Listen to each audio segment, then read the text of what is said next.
फोगाट से मिलने पहुंची पीटी उषा। भारतीय पहलवान विनेश फोगाट को 50 किलोग्राम वर्ग में कुश्ती के फाइनल मैच से पहले अयोग्य घोषित कर दिया गया है। इसके बाद विनेश को डिहाइड्रेशन की वजह से अस्पताल में भर्ती कराना पड़ा। भारतीय ओलंपिक संघ की अध्यक्ष पीटी उषा ने विनेश से अस्पताल में जाकर मुलाकात की है। विनेश फोगाट से मिलने के बाद पीटी उषा ने कहा, विनेश की अयोग्यता बहुत चौंकाने वाली है। उन्हें भारतीय ओलंपिक संघ, सरकार और पूरे देश के समर्थन का आश्वासन दिया। भारतीय कुश्ती महासंघ के UWW से अपनी आपत्ति दर्ज कराई है और यह इसका यथासंभव मजबूत तरीका है। विदेश भेजने के नाम पर लाखों की ठगी। दिल्ली के IGI एयरपोर्ट थाने की पुलिस ने विदेश भेजने के नाम पर भोले भाले लोगों से ठगी करने वाले एक बिहारी एजेंट को गिरफ्तार किया है, जिसकी पहचान रहमतुल्लाह अंसारी के रूप में हुई है। इसके साथ ही पुलिस ने एक हवाई यात्री को भी गिरफ्तार किया है, जो इंडियन इमिग्रेशन को धोखा देकर फर्जी वीजा पर विदेश जाने की कोशिश कर रहा था। इस व्यक्ति की पहचान धनंजय कुमार यादव के तौर पर हुई है। ये दोनों ही बिहार के गोपालगंज जिला के रहने वाले हैं। आरोपी एजेंट ने धनंजय कुमार यादव को 2 लाख रुपए में किर्गिस्तान भेजने का भरोसा दिया, जिसके बाद आरोपी यात्री धनंजय ने एजेंट को 2 लाख रुपए नकद दिए।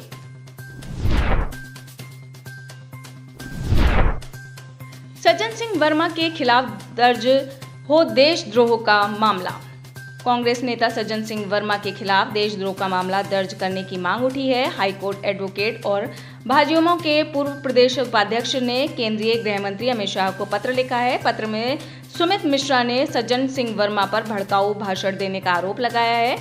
सुमित मिश्रा ने आरोप लगाया कि बांग्लादेश हिंसा का उदाहरण देकर सज्जन सिंह वर्मा ने भारत में भी लोगों को मारपीट और कत्लेआम करने के लिए भड़काया है।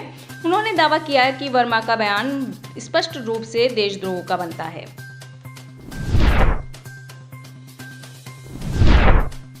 साधु की वेशभूषा में ठग। छत्तीसगढ़ के जगदलपुर शहर में हैरान करने वाला मामला सामने आया है, जहां साधु की वेशभूषा धारण कर एक व्यक्ति से सोने की चेन ठगने का मामला सामने आया है। इस मामले में पुलिस ने कार्रवाई करते हुए आरोपियों को गिरफ्तार कर लिया है। यह आरोपी बाकायदा साधु का वेश धारण कर घर घर घूमकर ठगी की वारदात को अंजाम देते थे। शिकायत मिलने पर कोतवाली पुलिस ने कार्रवाई करते हुए 6 आरोपियों को धर दबोचा है। पुलिस ने आरोपियों के पास से ठगी का सामान और एक मारुति वैन भी बरामद की है।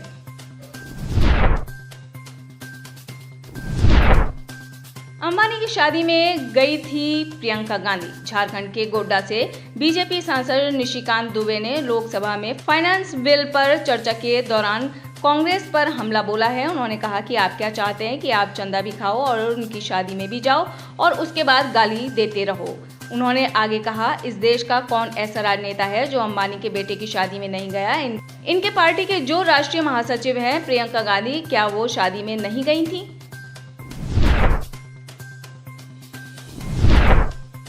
हरियाणा के सीएम नायब सिंह सैनी का बड़ा ऐलान।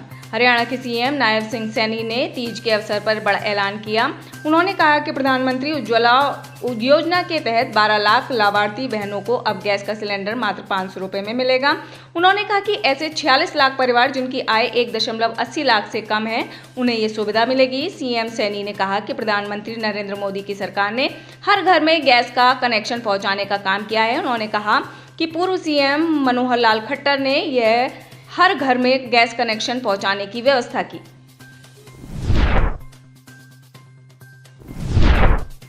SBI को मिल गया दिनेश खारा का उत्तराधिकारी। देश के सबसे बड़े bank state bank of India को उनका नया चेयरमैन मिल गया है। सरकार ने मंगलवार को चल्लाश्री निवासुलु शेट्टी को दिनेश खारा का उत्तराधिकारी चुन लिया है। उनका कार्यकाल 28 अगस्त से 3 साल के लिए होगा।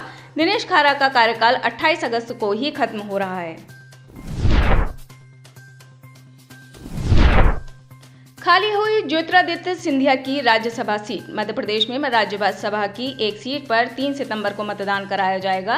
केंद्रीय मंत्री ज्योतिरादित्य सिंधिया के लोकसभा से निर्वाचित होने के बाद यह सीट रिक्त हो गई है। ज्योतिरादित्य सिंधिया लोकसभा चुनाव में अपनी पारंपरिक गुना सीट से चुनाव जीते हैं। 14 अगस्त को राज्यसभा की 12 रिक्त सीटों के लिए अधिसूचना जारी कर दी जाएगी और नामांकन दाखिल करने की प्रक्रिया शुरू होगी। मध्य प्रदेश के अलावा असम, ओडिशा, बिहार, तेलंगाना, राजस्थान, महाराष्ट्र, त्रिपुरा और हरियाणा की रिक्त सीटों पर मतदान कराया जाएगा।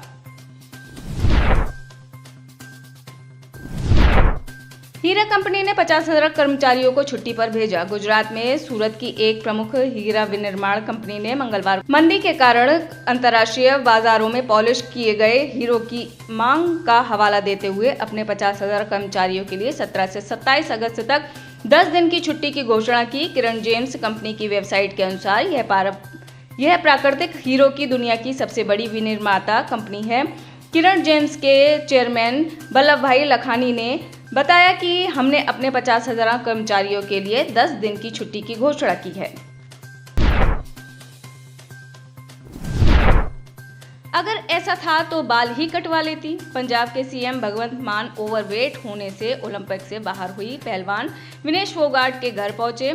सीएम मान ने उनके चाचा महावीर फोगाट से मुलाकात की। आप हरियाणा यूनिट के उपाध्यक्ष अनुराग ढंगा ने कहा कि इस मुश्किल वक्त में सभी देशवासी देश की बेटी के साथ खड़े हैं। 100 करोड़ के देश के साथ 100 ग्राम की साजिश स्वीकार नहीं है। सीएम मान ने कहा कि अगर ऐसा था तो बाल ही कटवा लेती।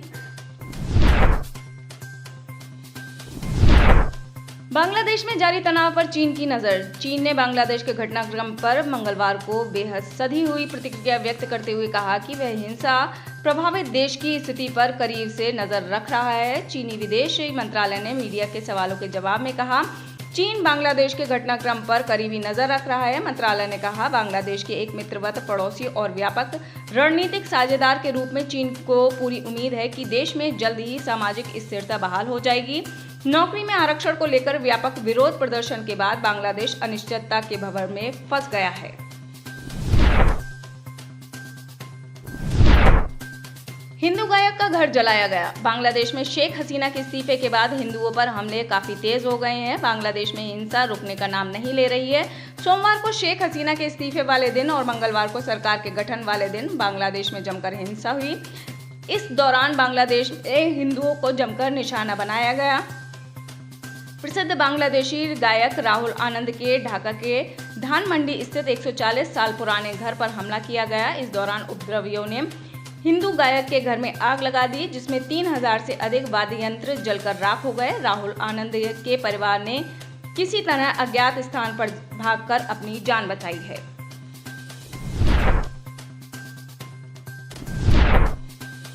बांग्लादेश के आर्मी चीफ का बड़ा बयान। बांग्लादेश में हिंसक प्रदर्शन रोकने में विफल रहे सेना प्रमुख का अब बड़ा बयान वायरल हो रहा है।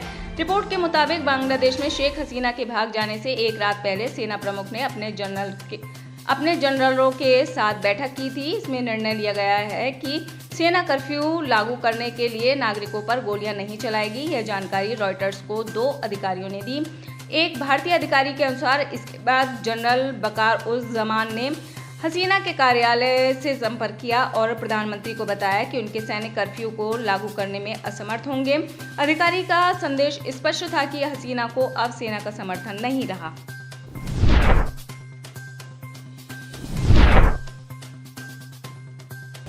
पाकिस्तान के बाद अमेरिका भी सवालों के घेरे में। बांग्लादेश में भारी हिंसा के बाद शेख हसीना ने पद से इस्तीफा देकर भारत में शरण ली है। दूसरी तरफ ब्रिटेन और अमेरिका ने उनको राजनीतिक शरण देने से इनकार कर दिया है। हसीना अब सऊदी और यूएई पर विचार कर रही है। बांग्लादेश के इस पूरे घटनाक्रम के बाद अब अमेरिका सवालों के घेरे में आ गया है। कई एक्सपर्ट का मानना है कि अमेरिकी खुफिया एजेंसी CIA ने इस तख्तापलट में अहम भूमिका निभाई है। दरअसल बांग्लादेश के तख्तापलट में अमेरिका की भूमिका को लेकर इसलिए भी सवाल उठ रहे हैं क्योंकि अमेरिकी उप विदेश मंत्री आफरीन अख्तर ने साल 2023 में ही शेख हसीना को खुली धमकी दी थी। इसके बाद शेख हसीना ने व्हाइट मैन के ऑफर और साजिश का जिक्र किया था।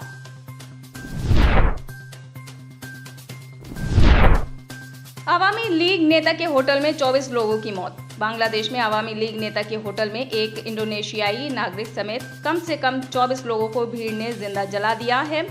यह घटना उस समय हुई जब पार्टी की नेता शेख हसीना ने प्रधानमंत्री पद से इस्तीफा दे दिया और देश छोड़कर भाग गईं। स्थानीय पत्रकारों ने मंगलवार को इसकी जानकारी दी।